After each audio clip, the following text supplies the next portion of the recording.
दोस्तों, बनी इसराइल का एक शख्स था जिसका नाम कारून था, जिसके खजाने की कंजियां 300 ऊंटों पर लादे जाते थे।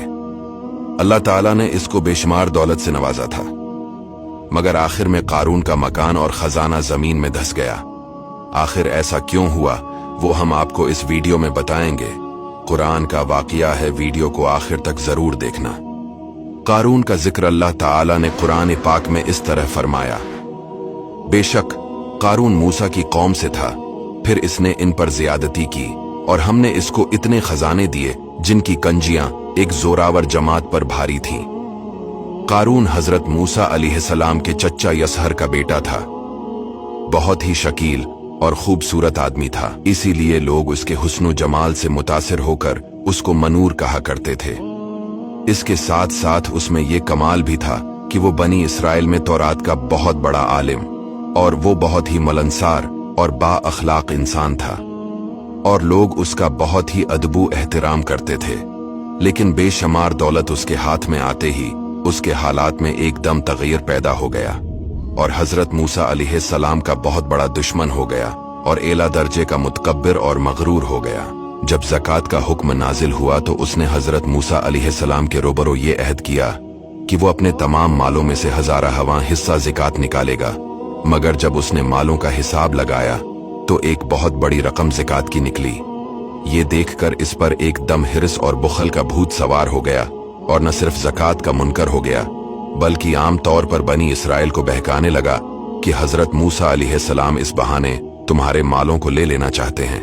यहाँ तक कि हजरत मूसा अलैहिस्सलाम से लोगों को बरगश्ता करने के लिए उस खबीस ने ये गंदी और घिनौनी चाल चली कि एक औरत को बहुत ज्यादा मालो दौलत देकर आमादा कर लिया कि वो आप पर बदकारी का इल्जाम लगाए। चिनाची ऐन उस वक्त जबकि हजरत मूसा अलैहिस्सलाम वाज फरमा रहे थे, कारून ने आपको टोका कि फलानी औरत से आपने बदकारी की है। हजरत मूसा अलैहिस्सलाम ने फरमाया कि उस औरत को मेरे सामने लाओ। चुनांचा वो औरत बुलाई गई तो हजरत मूसा अलैहिस्सलाम ने फरमाया कि ए औरत, उस अल्लाह की कसम जिसने बनी इसराइल के दरिया को फाड़ दिया और आफियत और सलामती के साथ दरिया के पार कराकर फिरौन से नजात दी, सच सच कह दे कि वाकया क्या है। हजरत मूसा अलैहिस्सलाम के जलाल से औरत सहम कर कांपने लगी और उसने मजमा आम में साफ साफ कह दिया कि ए अल्लाह के नबी, मुझको कारून ने कसीर दौलत देकर आप पर बहतान लगाने के लिए आमादा किया। उस वक्त हजरत मूसा अलैहिस्सलाम आबदीदा होकर सजदा शुक्र में गिर पड़े और बहालत सजदा आपने ये दुआ मांगी कि या अल्लाह कारून पर अपना कहरो गजब नाजिल फरमा दे। फिर आपने मजमा से फरमाया कि जो कारून का साथी हो वो कारून के साथ ठहरा रहे और जो मेरा साथी हो वो कारून से जदा हो जाए। चिनाचे दो खबीसों के सिवा तमाम बनी इसराइल कारून से अलग हो गए। फिर हजरत मूसा ने जमीन को हुक्म दिया कि ए जमीन, तो इसको पकड़ ले, तो कारून एकदम घुटनों तक जमीन में धंस गया। फिर आपने दोबारा जमीन से यही फरमाया तो वो कमर तक जमीन में धंस गया।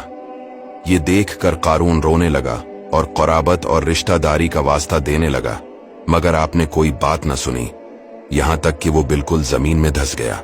वो मनहूस आदमी जो कारून के साथी हुए थे लोगों से कहने लगे कि हजरत मूसा अलैहिस्सलाम ने कारून को इसलिए धिसा दिया है ताकि कारून के मकान और उसके खजानों पर खुद कब्जा हो। तो आपने अल्लाह ताला से दुआ की कि कारून का मकान और खजाना भी जमीन में धंस जाए। चिनाचे कारून का मकान जो सोने का था और इसका सारा खजाना सभी जमीन में धंस गया।